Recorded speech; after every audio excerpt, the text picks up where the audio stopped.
Hi, I'm Carmen Law, also known as Bebrick Jia. Hi, I'm John Berkeley and I'm a conceptual illustrator. I'm Gemma Gould. I'm a digital illustrator and designer from the UK. Hello, my name is Joel Santana. I am a character designer and concept artist. Let's get started.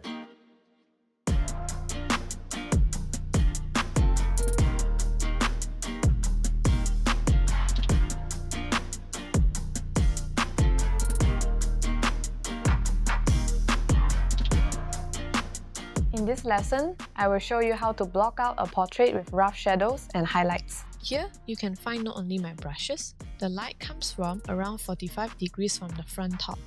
Therefore, I've drew a lighting arrow here to act as our lighting guide. For this stage, it's important to use the brush in big size and paint without zooming in, so you don't overdo the details.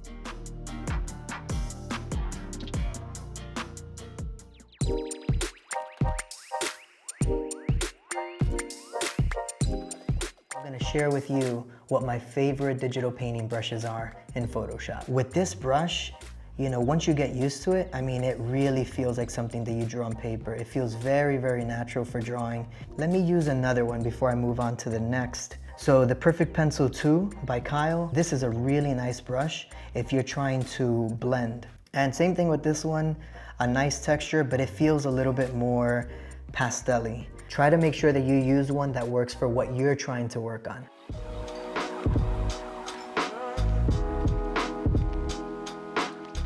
Today I'm going to talk you through the process of scanning your artwork and preparing it for reproduction. Once we have our artwork scanned in 2 halves, we're going to rotate correctly the sections. Now we need to increase the canvas size to make room for the second section. So we simply remove all the excess margin with the crop tool and your artwork is ready to save.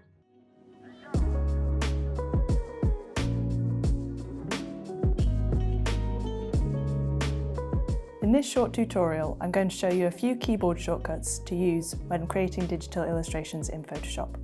In Adobe Photoshop, there are hundreds of tools and features at our disposal. By pressing Z, we can access the Zoom tool to help us view our artwork in more detail. We click to zoom in. To zoom out, we simply press Alt for a Windows PC or Option for Mac. And once we are ready to save our work, we save by pressing Control, Command and S.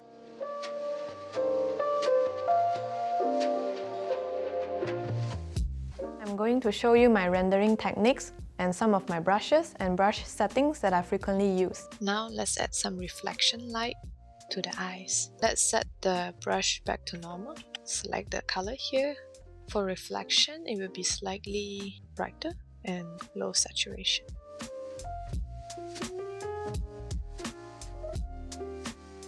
Now I'm satisfied with the result.